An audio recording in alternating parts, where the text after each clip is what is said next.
juste présenter les artistes avant tout, hein, parce que on est aussi impatient de découvrir de nouvelles œuvres sur les sentiers.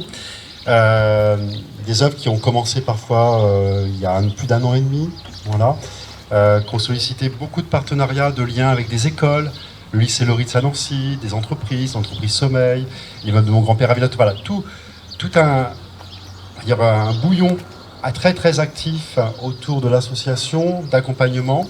Donc en fait, pour le vif du sujet, je pense que le plus simple, c'est de vous faire partager les paroles des artistes. Je vais appeler d'abord. Alors vous avez cette année la carte souci de papier pour le moment, donc elle a actuellement l'impression. Vous pouvez munir de cette carte en binôme de la grande carte papier, voilà. Et là, vous avez le numéro d'œuvre. N'oubliez pas également, petite nouveauté, vous avez une application à télécharger. Hein, voilà, on a mis de l'énergie pour créer une application numérique, ce qui n'empêche pas le mode papier, bien sûr, mais une application Vent des Forêts est disponible gratuitement en téléchargement. Voilà, n'hésitez pas, elle est active et également hors ligne. Je vais appeler Pierre Charrier. Pierre, es-tu là? Voilà. Pour une œuvre qui est à Nissay-sur-Aire, qui parle musique.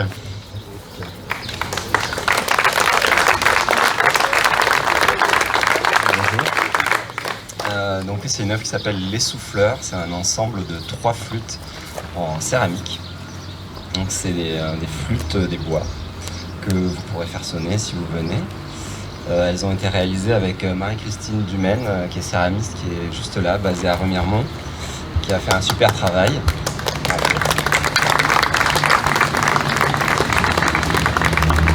sacré défi pour elle comme pour moi et pour les équipes de Vent des Forêts aussi, parce que c'était assez inédit, les problématiques techniques étaient assez inconnues. Je voulais dire juste qu'elle s'en est super bien sortie, enfin c'était parfait quoi, merci. Et puis merci à Vent des Forêts pour m'avoir fait confiance sur Sophie et leur famille qui m'ont accueilli à Saint-Miel. C'était un régal. Et voilà. Merci Pierre. Donc l'œuvre, sa forme, bon, voilà, j'espère que avec vous verrez, il y a une forme, 3 formes très très dessinées, des émaux, un travail d'émaux complexe. Voilà, donc ça veut dire beaucoup de tests avec Marie-Christine pour les essais de tests céramiques. Voilà, tout ça, et puis la céramique est un processus long. On a plusieurs céramistes avec nous, donc c'est un sujet qui va être abordé, parce que vous allez voir, il y a des œuvres qui ont abordé ce médium. Je vais appeler Anna Coulet. Anna Coulet, voilà. Anna, es-tu là? Ah, non? Anna, tu es là, Anna. Voilà. Pour une œuvre. Merci, Anna. Sur le circuit des 3 fontaines, à proximité de l'AME, sur les hauteurs de l'AME. À toi la parole. Bonjour. Oui, alors j'ai très proche très proche. Alors j'ai préparé une pièce une structure en métal avec du verre qui pourrait s'apparenter à un terrarium. Ce qui va être intéressant de voir, c'est une pièce qui a été déposée sur le sol végétal de la forêt. J'y ai ajouté quelques éléments naturels que j'ai trouvés aux alentours, pas plus de 10 mètres autour de l'espace où a été posée la structure.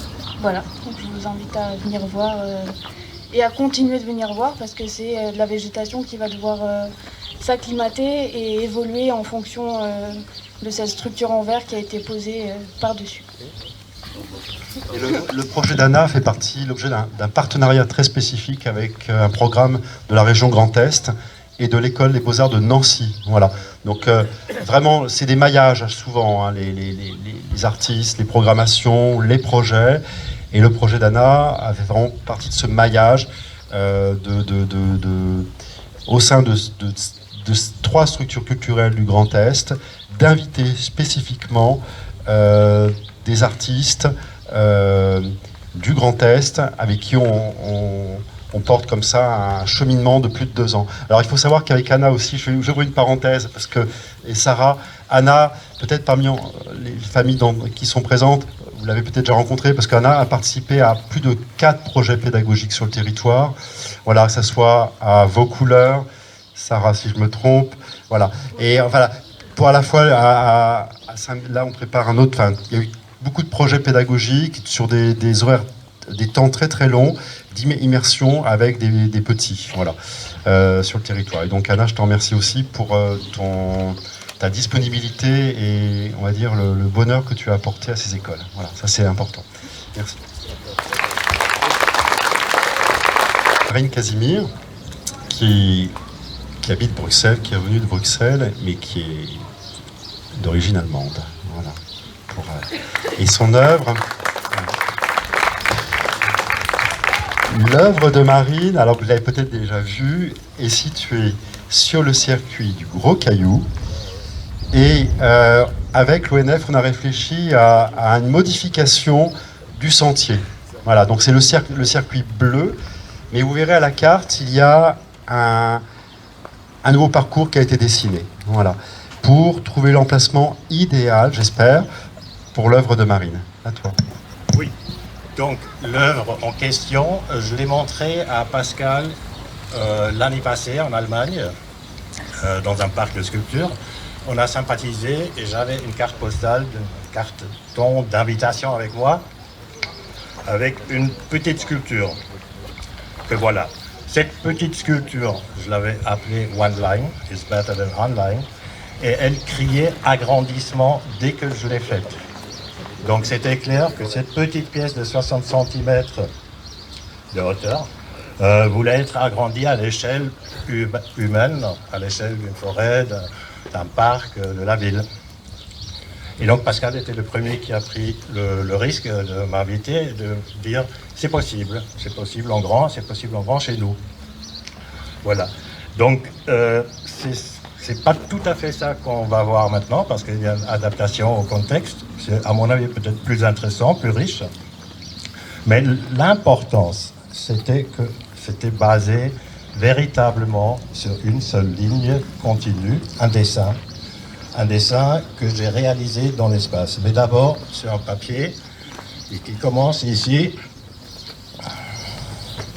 et qui va être en effet 36 fois plié afin de produire l'image de deux murs qui se croisent et qui ont j'ai perdu ma ligne. Qui ont quatre portes évidemment ouvertes pour que l'air puisse circuler. Voilà, l'air et les idées et les hommes et les femmes et les enfants. À long terme, peut-être une scène de théâtre, de danse. On verra tout ça avec Pascal et d'autres intervenants, j'espère. Merci. Là, je vous invite, c'est une expérience forte, parce que vous verrez au sol, c'est un cercle. Et quand vous vous retrouvez au milieu du cercle, avec cette structure, en interrelation bien sûr avec le sol, les arbres et le ciel, voilà, quelque chose on a envie de danser en fait, dans cette pièce. C'est une pièce... alors oui, on a oublié Dominique. Exactement, j'y lançais aussi. J'ai eu voilà des échos. Évidemment, donc quelque part, évidemment, je remercie à toute l'équipe, c'est vraiment beaucoup de gens, mais particulièrement aussi Dominique et Harald, son apprenti, qui ont réalisé cette chose qui n'est pas évidente. Ça, je le savais déjà en petit format, c'était pas facile, mais en grand, en costaud, en lourd, c'était un casse-tête. Et ils ont fait ça bravoureusement, courageusement et très précis, le plus précis que c'était possible. Donc ce qui était chez moi dans la petite maquette, dans la petite sculpture plutôt, du fer à béton de 6 mm de diamètre est devenu de 32 mm. C'est autre chose. Quand on plie ça à la chaleur, il y a des forces qui sont différentes.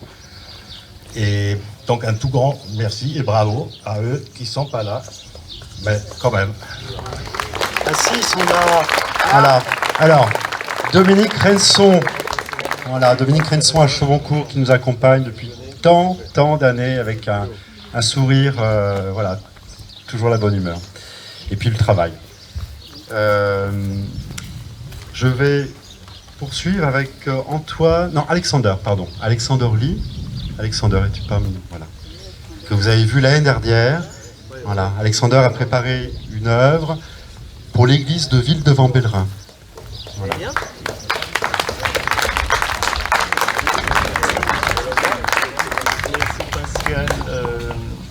bonjour à tout le monde. Merci à Vendée Forêt pour cette invitation et à son équipe pour tout le travail que vous avez fait. Je vous laisse découvrir l'œuvre. Ce sont 3 sculptures et des bannières dans les niches de l'église de ville de Vendée-Pèlerin.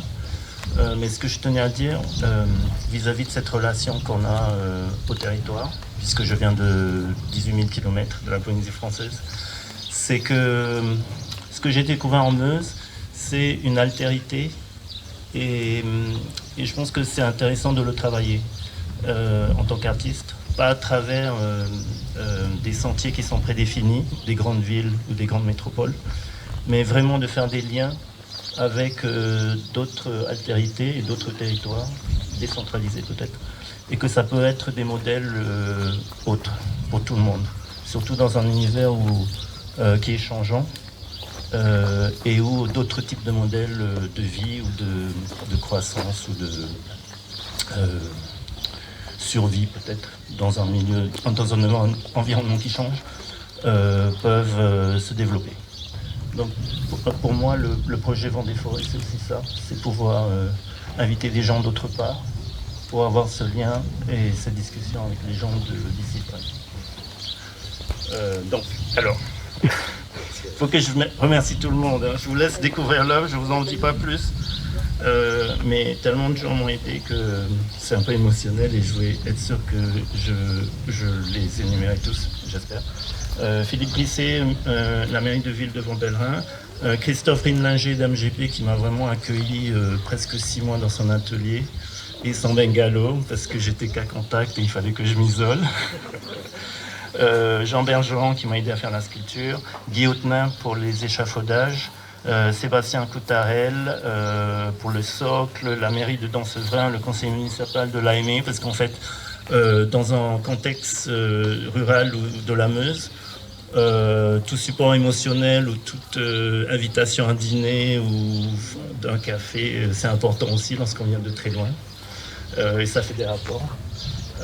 Jérémy da Silva Glomo, Nicolas Petit, Roman Salou, Chantal et Joël Schneider, Patricia Lyon, Irène Thibault, Laurent Palin, Bernard Renaudin, Johan Thibault et Pierre-Jean Tritz de l'ONF, Cécile Lenot, Romain Barré, Marine Vallée, Stéphane Tronchamp, Sybille Mariné, Bruno Possilé et mes parents Sarah et Émilie. Donc ils m'ont aidé à faire des sculptures en bois, des sculptures en des pièces avec des dents de sanglier tressées, des étendards, des écharpes et peut-être, j'espère, beaucoup d'entraîne, de spiritualité, de joie et de rencontre. Merci.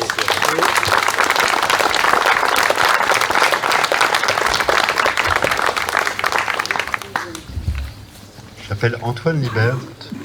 Antoine, en fait, a fait une œuvre présente sur le circuit du Gros Charme. Voilà, pareil, un peu. Bonjour à tous et bonjour à toutes. Hop, on m'entend là, c'est bien ? Ok, encore plus ? Ok. Je suis très content d'être là. Je suis très content aussi qu'on ait réussi à achever ce projet, effectivement, qu'on avait commencé avec Pascal en 2020 et qui s'est pris la crise sanitaire en plein dans la tête.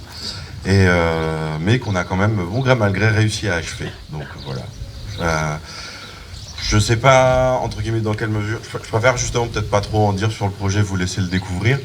Mais dans l'idée, cette sculpture-là, elle reprend un peu les codes, on va dire, d'un petit oratoire, ou en même temps de ce qu'on appelle aussi les fabriques ou les folies.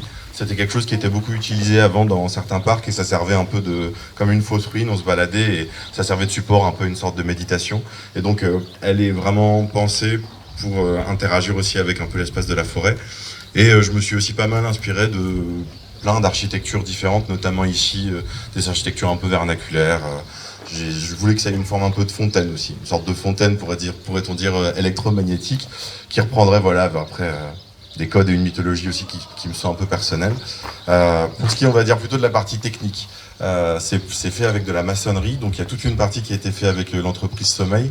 où c'est à moitié du coup plutôt des techniques contemporaines, donc avec de la maçonnerie coffret, et toute une autre partie qui est faite avec des pierres de réemploi, parce que je trouvais que c'était intéressant du coup que la sculpture elle soit faite de plein d'autres éléments qui aient eu des vies antérieures, on pourrait dire en quelque sorte. Il y a aussi toute une partie qui a été faite en aluminium, qui a demandé aussi un gros travail avec le lycée Loritz à Nancy. Et d'ailleurs, vu qu'en plus ils ont fait le déplacement, je remercie notamment Pierre et Mathis du coup du lycée Loritz qui sont venus. Je les vois pas, mais je pense à eux. Et bravo, parce que ça n'a pas été une mince affaire, parce il y avait plein de techniques qu'on a fait intervenir pour réaliser les différentes pièces, dont certaines qui sont sorties vraiment in extremis parce que ils y ont mis du cœur et ils ont mis de la détermination. Et il y a aussi notamment un élément en verre en fait dedans du coup qu'on retrouve qui permet en fait, parce que la sculpture a une partie extérieure et une partie intérieure, la partie extérieure qui est accessible comme ça, et la partie intérieure où il faut qu'on mette en place un peu une sorte de manière de ritualiser peut-être son ouverture, et donc les pièces en verre permettent de faire passer de la lumière à l'intérieur. Et ça a été réalisé avec l'atelier Gamil de Saint-Miel, et donc Stéphane Pelletier, que je remercie aussi. Et pour tout ce qui est aussi, j'allais dire, structuration, fait fixer les statues, etc., on a aussi travaillé avec l'entreprise Renson, donc je tenais aussi beaucoup à remercier Dominique et Harald, notamment aussi parce qu'ils nous ont permis de travailler dans leur atelier un long temps, avec aussi Popeline qui était en stage avec moi, que je remercie aussi parce qu'elle m'a beaucoup aidé et soutenu sur toutes les étapes finales du projet. Et ça m'a fait beaucoup de bien. Et puis je voulais aussi bien sûr remercier toute l'équipe de Vendée-Forêt, notamment aussi Pascal, pour toute l'aide. Et puis voilà, comme c'était un projet au long terme, il a quand même fallu du suivi et puis de l'accompagnement et de la remotivation à tous les niveaux. Et puis aussi les Bacourtes, du coup, Yves, Ariel et Rémi, du coup, qui m'ont logé pendant toute la partie finale de ma résidence, et puis aussi toutes les autres personnes qui ont pu me loger aux autres moments où j'ai pu venir. Voilà. En tout cas, je suis très content. Je sais pas ce que je peux vous dire de plus, mais je vous laisse découvrir du coup la sculpture, et puis si vous avez besoin, on en reparle. Quentin Marais, Voilà, Quentin. Un projet qui... je te laisse donner toutes les clés du projet. Parce que le projet a été installé à l'automne dernier. Il n'avait pas été inauguré. Parce que les choses se font dans des temporalités qui peuvent être autres, bien sûr, que juillet, que le printemps. Voilà, les choses démarrent très, très en amont. Et le projet d'Antoine en est la preuve, de Quentin Marais en est la preuve. Bonjour à tous. Donc moi j'ai eu la chance d'être en résidence il y a un an maintenant, au mois d'août dernier, et de travailler sur une œuvre collective avec les détenus du centre de détention de Saint-Miel. Et voilà, donc on a réalisé une œuvre en céramique, je vous laisserai la découvrir. Voilà. Donc ça a été une aventure artistique, aussi humaine forcément, avec travailler en milieu carcéral, socialement c'est quand même assez fort. Sinon, moi je voudrais remercier déjà toute l'équipe de Vendée-Forêt qui a pu me soutenir dans ce projet-là. Même dans les premières séances avec les détenus qui n'étaient pas forcément évidents, donc ils ont été vraiment un vrai soutien moral pour cette aventure. Remercier aussi le SPIFAX, Centre de formation céramique à côté de Nancy, qui ont accueilli toutes les pièces et qui ont assuré les cuissons de ces œuvres. Noël Valrouki qui n'est pas là aujourd'hui, mais chez qui j'ai été hébergé très généreusement pendant toute cette aventure. Remercier aussi bien sûr les détenus qui ont travaillé sur cette œuvre, et sans qui elle ne serait pas là aujourd'hui. Donc on pense bien à eux. Merci.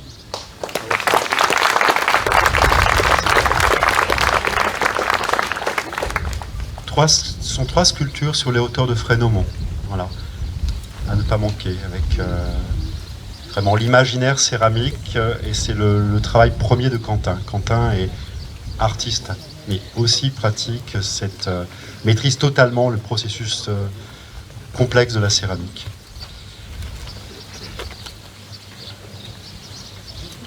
Eric Nussbiker, dont vous connaissez déjà une partie du travail. Voilà, et avec la surprise de voir une pièce sur les hauteurs de Nissé-sur-Aire. Les villages sont très très présents, hormis la forêt. Bonjour. Disons que c'est un projet, la suite d'un projet minimaliste et en même temps monumental. La première tourelle donc, a été installée au jardin de méditation qui petit à petit prend corps, et la seconde montre un panorama vraiment propre à la méditation en fait.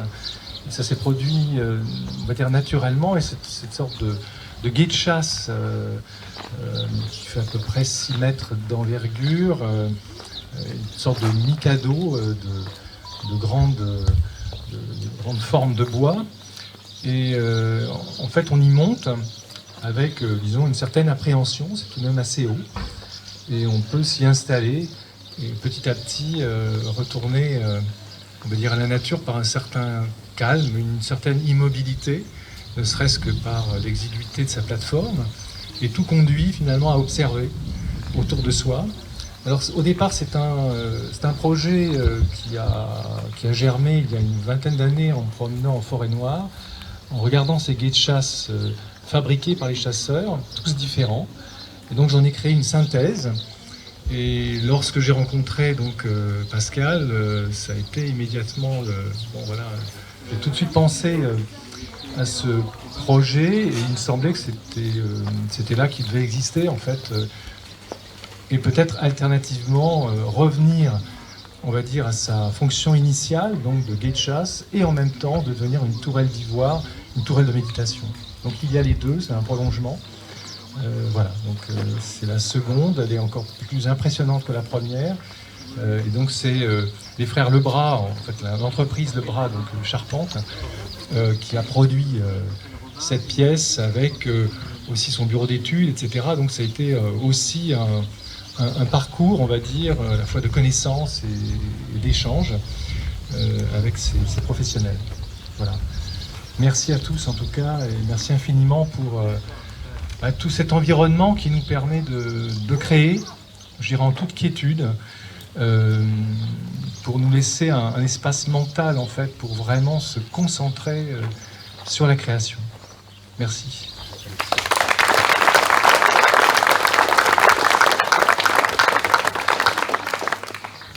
Avec la nouvelle tourelle d'ivoire de Eric Nussbiker, vous avez un panorama inouï sur la vallée de l'Air. Hein, c'est ça qui est magique. Voilà. Donc sur le paysage, parce que la question du paysage, c'est quand même aussi notre travail, notre patrimoine. Voilà. Là, dans ces périodes un peu de mutation, ces questions de nos valeurs, nos patrimoines, c'est bien sûr des questions fondamentales. Et l'art permet également de pointer comme ça ces réflexions. Pierre Sparta. Pierre, alors on rejoint. Pierre, rejoins-nous. Le court-circuit, sur le court-circuit, l'œuvre de Pierre Sparta. Donnez quelques clés, Pierre.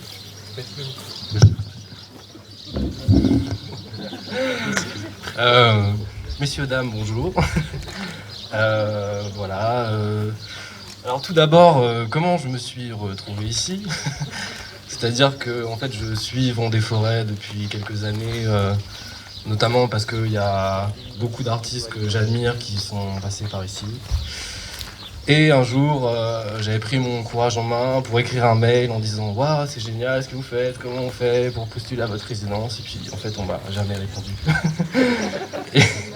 Et puis un an plus tard, je reçois un coup de téléphone d'un monsieur qui me dit « Oui, bonjour, je m'appelle Pascal Lyonnais, je dirige un lieu qui s'appelle Vendée-Forêt, je souhaiterais vous rencontrer. » Donc voilà, c'est peut-être que je devais venir ici, quoi. Et donc, comme Quentin Marais, qui a parlé avant moi, j'ai réalisé un projet au centre de détention de Saint-Miel, avec un groupe de détenus volontaires. Voilà, c'était assez fort. Moi, j'avais jamais mis les pieds en prison, donc c'était assez inattendu. Et ça a été une aventure artistique, bien sûr, mais humaine avant tout. Et bien au-delà de ça, tout ce que j'ai vécu à Vendée-Forêt, c'était incroyable. J'aurais jamais cru que c'était possible de vivre une aventure comme ça en Meuse, mais c'était une aventure pleine de rebondissements, avec des journées incroyables, où vraiment l'inattendu était au rendez-vous à chaque instant. Et donc j'ai décidé d'appeler ma pièce Un jour sans fin, qui est on va dire, une référence à cette résidence incroyable que j'ai vécue ici. C'est-à-dire qu'on vivait des journées tellement fortes et tellement riches que ça aurait pu jamais s'arrêter. Voilà. Et alors, je sais pas si je suis vraiment là pour expliquer mon œuvre. Sur la technique. Mais plus ou moins. Bon, déjà, je vous invite à venir la découvrir sur le cours circulier. Donc, j'y serai cet après-midi, voilà, pour vous la présenter. Et donc voilà, c'est une technique de sculpture un petit peu à l'ancienne, où en fait les détenus ont fait des sculptures en terre, qui ont ensuite été moulées au plâtre. Voilà, tout ça dans le centre de détention, dans une salle polyvalente qu'on a bâchée du sol au plafond. Et voilà, on a jeté du plâtre comme ça sur les sculptures en terre. Ensuite, on a transporté les moules très fragiles ici. Et j'ai travaillé pendant un certain temps dans le café, dans la grange du café, dans les forêts. Voilà. Donc ça a été, voilà, c'était très fort. Et donc je voudrais surtout remercier un certain nombre de personnes. J'espère que je ne vais pas en oublier. Donc d'abord, merci à Pascal Lyonnais qui m'a fait venir ici. Merci beaucoup à toute l'équipe Vendée Forêt avec qui j'ai adoré travailler. Donc Marie-Céline, Grégory, Julien, Nancy, Gaël, Sarah, voilà. Aussi un grand merci à toute l'équipe des services civiques qui ont tous participé d'une certaine façon à mon projet. Donc Cécile, Gabriel, Lisa, Caroline, et aussi les stagiaires, Léna, Nicolas, Romane, et aussi bien sûr tous les bénévoles de Vendée Forêt que j'ai adoré rencontrer, donc Chantal, Joël, Patricia, Noël, Alexandre, la famille, toute la famille Chastel, toute la famille Bacour, pour résumer, voilà. Et voilà, je tiens particulièrement à remercier un beau jeune homme qui se trouve dans l'assemblée quelque part, vous l'avez certainement repéré, il a des très beaux cheveux. Et voilà, donc Jérémy, qui a été mon assistant du début jusqu'à la fin, pour le meilleur et pour le pire, j'ai envie de dire. Jérémy, merci.